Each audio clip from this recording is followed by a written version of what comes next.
Hello, my name is Colin Dean. A lot of the students call me Mr. Dean, and I'm here to tell you guys about sixth grade band today.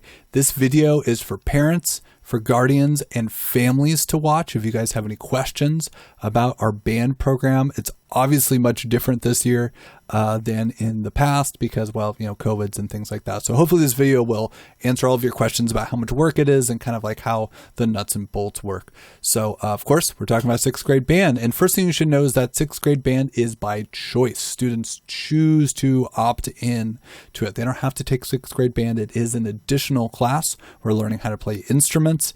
And if they don't want to learn how to play instruments, they don't want to do any additional work, I actually wouldn't recommend band this year. They can always take it next year in seventh grade. But if you've ever been to one of the football games up at AG High School and you got to see all those, the band kids all having fun up in stands and things like that, a lot of them started band in sixth grade. And it's a great way of making friends and it's super fun. So it's the time right now. So if your kiddo wants to learn how to play an instrument, now's the time to join. And here's the instruments we're going to be working on this year. It's a reduced list, kind of just to meet the needs of the COVIDs and so forth. So we're offering flute, clarinet, trumpet, and trombone. So a couple things to be thinking about is, does your student know what these instruments are? If they don't, I'll have another video that's posted nearby this one, and you guys can sit down and watch these videos together, or even just look it up on YouTube really quick. But trumpets and trombones, but those really are the four main instruments to be checking out. You might be wondering, how come you guys aren't offering percussion this year? Well, we were kind of just looking at some of the challenges of learning percussion at home. And we've decided to hold that off until seventh grade. And I'm also holding off saxophone until seventh grade. I've been finding that the students' hands have a tough time reaching around the instrument, and it's just kind of a rough go of it. And I would like to give them an extra year. If your student wants to play saxophone, please sign them up to play clarinet or flute, because the fingerings off, from those instruments are very similar to the saxophone, and it takes them about a week and they're up and going. Now there are some instruments which we just are not offering at this time. And that's violin and cello and recorder and piano and guitar. If you guys have questions about those, I do have friends and colleagues in the area that teach these particular instruments locally. We're just not happen to be offering them through the band program as of right now. Now here is our band schedule. I can make myself go away so you can see it more clearly. And notice that every day we're going to have a different instrument class after school. So at 2:30. So Monday we're going to have the flutes at 2:30. Tuesday the clarinets at 2:30. Wednesday. And by the way, these will be from all schools that I teach at. So Grover Beach, Grover Heights, Oceano, and Shell Beach. So your student might be in a class with students from other schools, but they'll all be learning the same instrument, which I think is a really neat way of doing it. And actually doing this whole distance learning thing has opened up this option. So we can just have a flute class and a trumpet class, which sounds great to me. All the meetings are going to be held over either Google Meet or Zoom, but we'll obviously be, moving information back and forth with a Google Classroom. Okay, now here's how our classes will go when we're meeting together. I'll be doing a little attendance, and basically we'll be teaching them how to use their instrument, reviewing things we've learned before, teaching them new things on the instrument, like where to put their fingers and fingerings and how to play particular things, or how to use, these are wind instruments, so they have to learn how to use their lips for things. Talking about challenges, having a question and answer time, and then reminding everyone that they have to kind of practice on the daily basis. And that's kind of the apart section. So right above me over here, I put apart. What are the students doing for band when they're not in class? Well, they're going to be having individual practice, a little daily practice, 10 minutes, not too much time, but we got to put in that time to get better. I also have a YouTube channel to assist students in learning how to play the songs. And then we might be doing a weekly assignment or like a recording on something called Flipgrid. We're going to wait a couple weeks on that one. I'm going to make myself go away because we're also, of course, going to have email. We can email back and forth, and Google Classroom, which allows the students and myself to message back and forth. And we'll also have something called office hours, which you may have seen on the schedule on this slide. All right, we'll have that little hour between 1 and 2 o'clock where students can email me, or we can set up a video chat if they have a particular problem. So distance learning responsibilities. Here's kind of the short list. First thing, if your student wants to sign up for class, sign up for band class, we would have like that one class per week. So they'd have to come to class. That would be one of their responsibilities. It would be to practice 10 minutes a day. And that includes, putting together the instrument and learning how to do some of the basics there.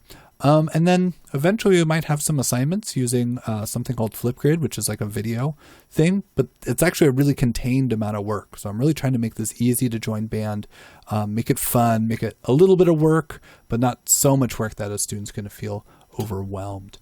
Eventually, COVID will blow over. Hopefully sooner than later. And we're going to be bringing our instruments to school. So know that if you sign up for band in the distance learning mode, eventually there's going to be a change, and we'll have to come up with some of the new understandings of how we have band in person. But the basics there is once a week your student would have to bring that instrument to school, and we'd work out the schedule later. Okay, now you might be wondering about supplies and costs, and let's just talk about that. So first thing is we actually provide our students with all the music they need for learning band. So we have like packets, it'll probably actually be copies of not this book, but a similar one that we'll provide and have available at the school. Second thing is a music stand to hold up the music a little bit higher so that your student can see it. If families want to buy their own, that's great. But I can also provide them as well. We do have music stands at the school, and well, they're not being used right now, so we might as well send them home with you guys. Third one here is the instrument. Ooh, okay. So lots of families will rent them, and I'll have links included here, and it'll be about $20 to $40 a month. And it's their websites you go to, and you click on it, and they ask you which instrument you want to play, and you put in your payment information, and I believe they mail it to you right to your door. And if that's something that you guys can afford, that is a wonderful way of getting an instrument. I also have some instruments for students to borrow. Okay. So if your family can't do the $20 to $40 a month, by the way, we have chosen instruments that I feel like are really reasonable for renting. So we tried to choose the ones that were less expensive and not the more expensive ones. But if you guys can't pull that off, let me know during what's called registration, and I will make sure that your student has an instrument waiting for them at school for when we start band. Okay. There's also the third option. If you are interested in buying your own instrument, spending a couple $100s on your student's interest, please contact me. I would like to help you, guide you through that process. And there's definitely places that are great to shop. We have some local music shops and some music shops that are farther away throughout California. And there's some places that I don't recommend shopping. I don't recommend shopping on Amazon. It's really hard to tell where these instruments are coming from. You got to figure they're taking the metals and they're putting them against their mouth. So we want to make sure that wherever these instruments are made, it's safe. And the ones from different countries, sometimes it's hard to know if the metals are safe. There's also a couple special oils and creams, but I'm going to save that for later. So just know it might be like $20, $30 with some extra stuff. And again, if your family's having some financial trouble, it's really thin. I know it's COVID. A lot of people are out of work. You just let me know during registration. There's a box that just, asks you if you can do it, if you can rent or if you can't rent. And if you can't do it, that's totally fine. I'll set you up with everything you need.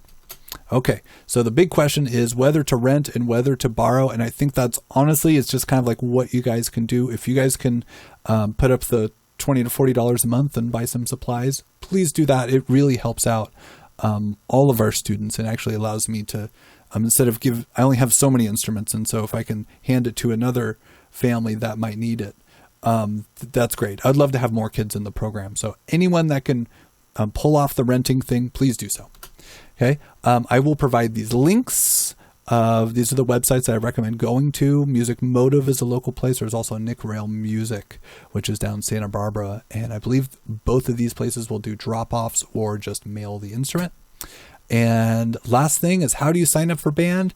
You register online. Lots of my students are intimidated by the word register, and it's really just a Google form. It just really asks like the parent email, and it also asks for like the student name and what their last name is and stuff. I just need to have a list of everybody that's signing up.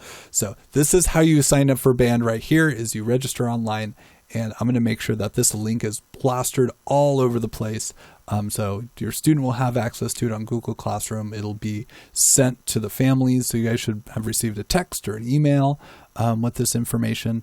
And additionally, it'll be also on my website. Now, here's kind of the plan. We're going to be registering online. We're going to be having virtual class eventually. We're going to be playing some beautiful music, and, well, maybe we'll go on world tour too if we can help it. This is my email right here. If you can't find it on the website, maybe you're on the website right now.